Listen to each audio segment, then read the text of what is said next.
In 2009, the late Richard Ashton, Gordon McColl, and Ken McKay engaged in a project to commemorate all who worked in the broadcasting industry. Fortunately, with us all being veterans of the industry, and courtesy of the many participants, we have built up a large archive of memorabilia. Since 2009, we have been publishing this material through our website at watvhistory.com, the Western Australian Television and Radio Group on Facebook, and our YouTube channel.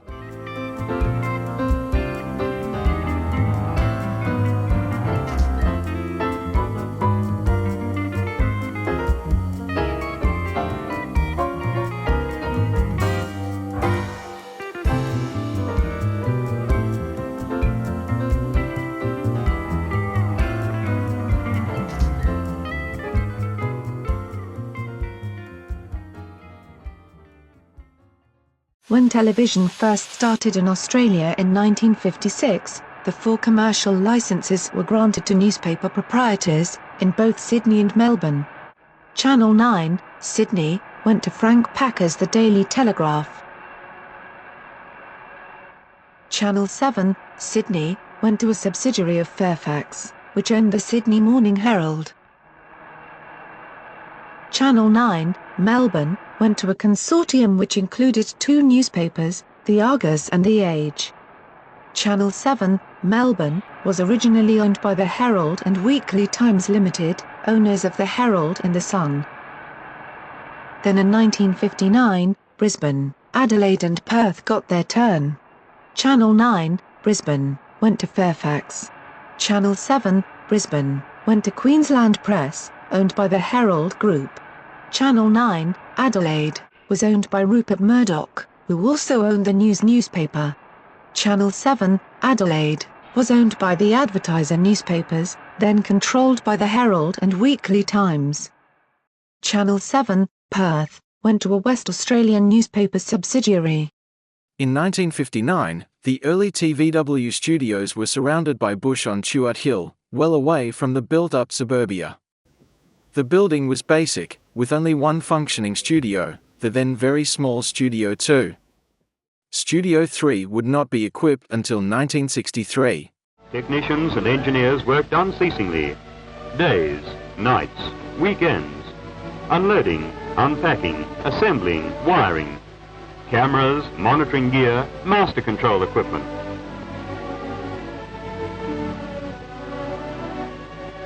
This is a 21-inch black and white Philips TV, first on sale in 1959. Television fever as crowds gathered round shop windows.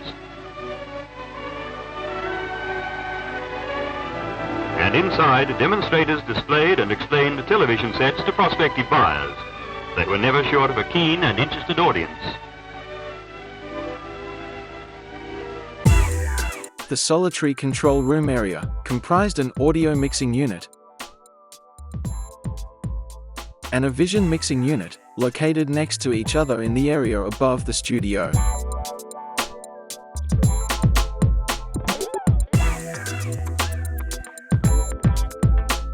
Studio productions were controlled from here, as was much of the nightly program coordination, which was restricted to film content, as videotape facilities were not purchased until 1962.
Eleanor Donahue, Billy Gray, and Lauren Chapin in Father Knows Best.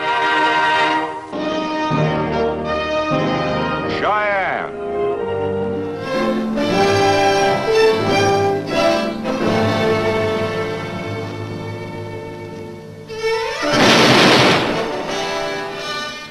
Gunsmoke, starring James Arness.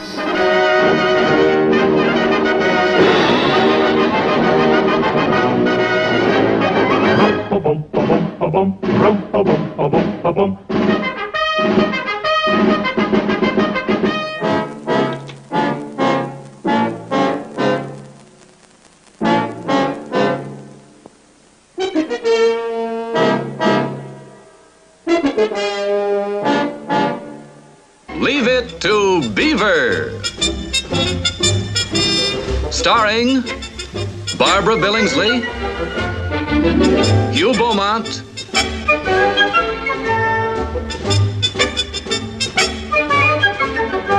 Tony Dow, and Jerry Mathers as the Beaver.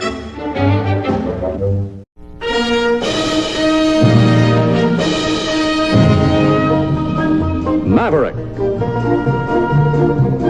starring James Garner and Jack Kelly.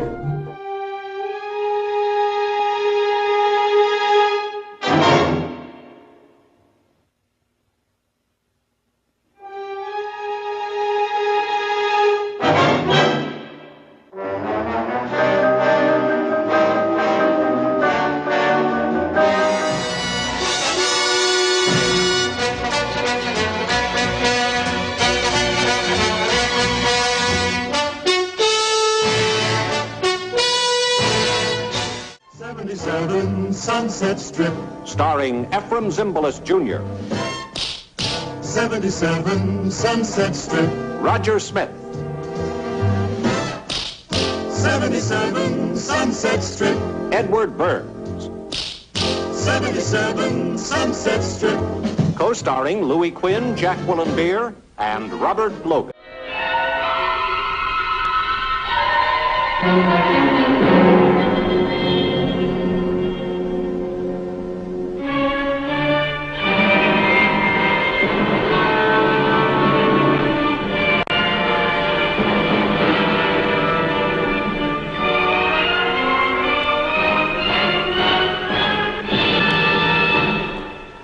Though film programs comprised the majority of peak time viewing, TVW was also very active in news reporting and local productions, either of the sport, in-depth interviews, documentary, or the entertainment variety. Brian Williams, one of the most brilliant and highly trained foundational producers in Western Australian television history. He was prolific in pumping out quality programs that covered a wide range of genres. In 1960, there was Tuesday Date and Saturday Showtime, both variety entertainment shows. Tuesday Date was hosted by David Farr, in the 9:30 slot in the evening.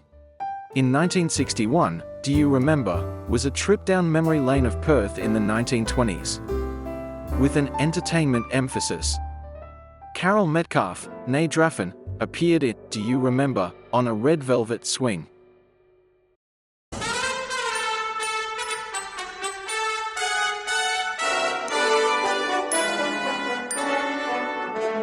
In 1962, Brian Williams' Songs of the Wars was a cavalcade of songs and music sung and played by Australians in conflicts from the Boer War through World Wars I and II.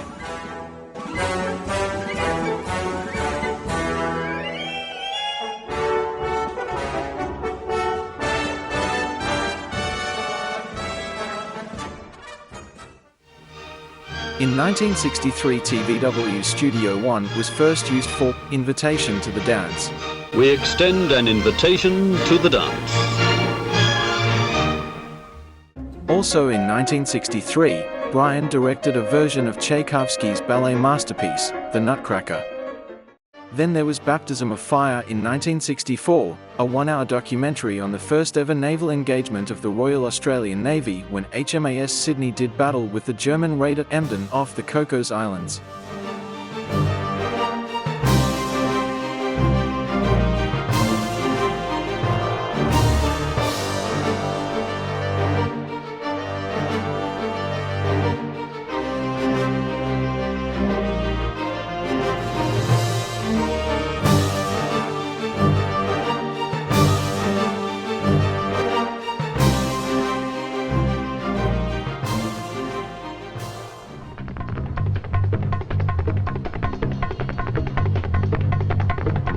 back in the early days everything was on film, unless it was live in the studio, as TVW did not acquire videotape until 1962.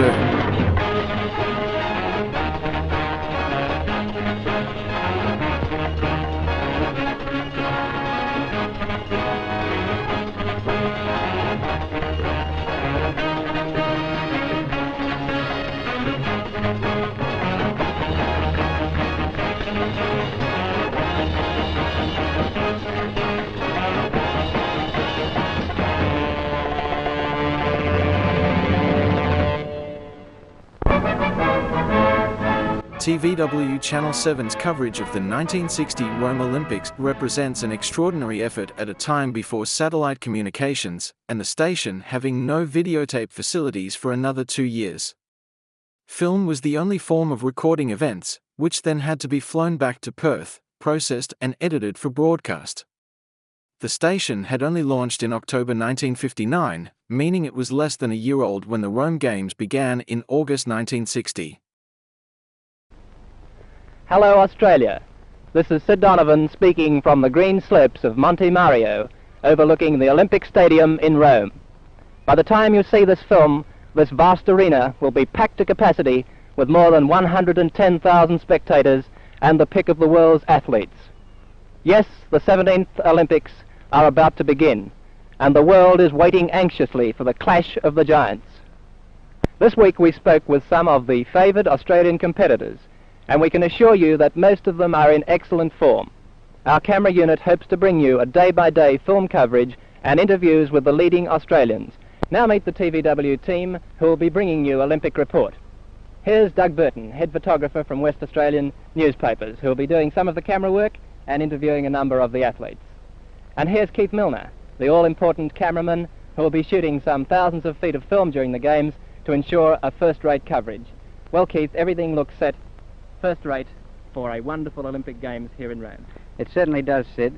The city seems to be teeming with people, and many visitors are coming in on aircraft every day. Our athletes seem to be in top form, and I think we should have a lot of good luck. And what are your impressions of the facilities provided here in Rome, Doug? Well, I think they're extra good, Sid. Having been to Melbourne in 1956, I feel that the Italians have something comparable to, if not better than, the Australians' effort in 1956. And now, last but certainly not least, our friend, our guide, our interpreter, in fact the eyes and ears of the TVW team here in Rome, Sandro Vindemnia. Hello, Sandro. Hello, Australia. And Sandro, you have seen this project grow to its present magnificence. We've just looked out across Rome and seen it all. What have you got to say about the work that's gone on here proceeding today? Well, the Italians did a beautiful work here in Rome for the Olympic Games, and they all work hard for the organization, and I hope they're going to have a good hand. We're sure they are. When the sophisticated, dapper Stuart Wagstaff, the sharp-witted journalist Pat Furman, and the glamorous fashion icon Maggie Tabor arrived in Perth, they were treated with the kind of hysteria usually reserved for Hollywood stars. Wagstaff, an English-born actor and presenter, was the epitome of sophisticated mid-century charm. Pat Furman was one of the definitive, foundation panel members of the show. Maggie brought a towering sense of Sydney high fashion, sophistication, and immense warmth to the panel. Her popularity on Beauty and the Beast was so immense that she won back-to-back gold Logies in 1970 and 1971 as the most popular female personality on Australian television. Well, fantastic. We looked out of the window of the plane and thought, heavens, who's important on the... we thought, and we're not being modest, we thought someone important was on the plane we didn't know about, and all the people were there to meet them. We don't get this in other places, and it's marvellous, except Miss Hoot's ruined a bit, Stuart, a third of your program material comes from WA. Why do you think this is so? I've no idea. Perhaps because it's a slightly isolated city, Perth in particular, and they depend more on outside stimulus such as television from the rest of Australia rather than the eastern states have to. I don't know, is that rude to Perth? Not at all. I haven't, because I love the place. I was here before for about 6 months. How beastly a beast do you think you are? It's difficult. I'm not used to being beastly to people's faces. I normally do it behind their backs, and I've got to learn to do it with their faces. Not very beastly, but I can get some nasty digs in. They don't realise they've been dug at until a couple of questions later. Pat, how beastly a beast do you think Stuart is? Well, he can hurt, with Eric. it was sort of bang right on, and sometimes you could score off him. But with Stuart, he's sort of sly, you know, and I think it hurts more. It does, darling. It does hurt when you're nasty. And I think this is the difference, really. So you don't think the beast went when Eric Bone retired? No, I think we have a more subtle beast now.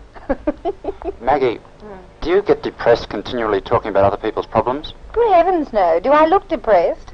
I've never been so happy in all my life. I love the show. And after today's welcome, I tell you, I'm all shaky. It was just so marvellous. No, I don't think so. We have all got to live through our own ups and downs, and we know that everybody else does, so why get depressed about it? Before the era of Percy Penguin and Fat Cat, Captain Jim Atkinson and Seaman Colm O'Doherty were the absolute kings of live children's television in Western Australia. Together with Taffy the Lion, played by John Cousins, they formed the legendary nautical-themed entertainment backbone of TVW Channel 7's Children's Channel 7 during the 1960s. Jim Atkinson was an incredibly colourful character even before he donned the captain's uniform. He started his broadcasting career on regional WA radio at 6VA Albany before moving to 6PR in Perth and eventually TVW Channel 7. Interestingly, he had also spent time working as a police patrol officer in New Guinea and was an accomplished musician and horseman. Colm O'Doherty originally took over the storytelling role on Channel 7 immediately following Rolf Harris's departure. When he paired up with Jim, his natural flair for comedic timing, facial expressions, and playing the bumbling underling made him a perfect foil to Jim's straight-faced captain. Following the era of Captain Jim and Seaman O'Doherty, TVW 7 shifted its children's television format toward costumed characters. In 1969, the popular and vivacious Trina Brown, who also served as the network's iconic nightly weather presenter, was paired up on the children's program with the mute, but expressive Percy Penguin, originally performed inside the suit by Kevin Johnston. Trina and Percy shared incredible on-screen chemistry. Because Percy was entirely silent, Trina acted as his voice, translating his frantic gestures, squeaks, and comedic physical antics for the viewing audience of children.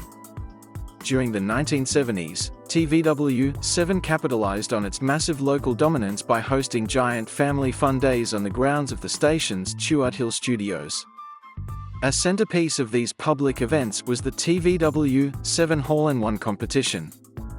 The station set up a customized golf teeing area on the lush studio lawns.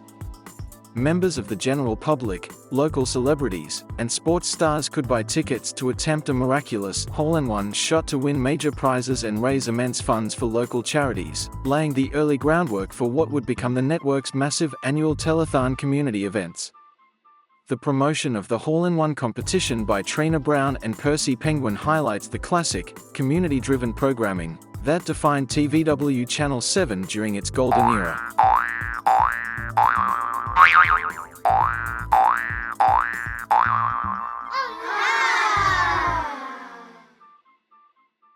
A costumed Lloyd Lawson took part in an historical reenactment of Captain James Stirling landing on the banks of the Swan River in 1829 to officially establish the Swan River Colony and the city of Perth.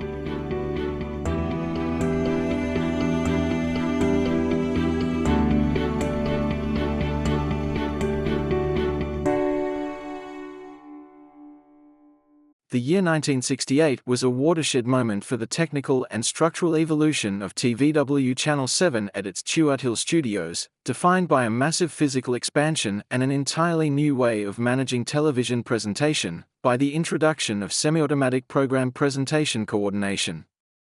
The creation of the new operational area in 1968 was part of this evolution, with telecine and videotape combined in one area, right next to the new master control area, which set the station up for the modern broadcasting era, and in preparation for the coming of color television, with a new RCA Color Telecine chain and RCA TR70 videotape facilities. This led to the formation of the Operations Department, with Kevin Campbell appointed as the very first supervisor, and later manager, of this new Operations Department. This historic restructuring proved to be a launching pad for Kevin, who would rise all the way through the ranks to become the Managing Director of TVW Enterprises. In October 1968, TVW Channel 7 launched its very first annual telethon. An uninterrupted, 24-hour live television broadcast. Without commercials, featured national stars, local performers, constant phone crossings, and complex live audio-video switching. The newly minted operational area, bigger studio spaces, and dedicated operations crew successfully anchored the historic broadcast, proving that TVW's 1968 facility upgrade had officially moved Perth television into the big leagues. Keith Mackenzie directed this epic, which attracted Graham Kennedy, Bobby Lim, Stuart Wagstaff, Johnny O'Keefe, and others, who made the whole event most entertaining. Pleasure on behalf of all of us here at Channel 7 to officially open Telethon.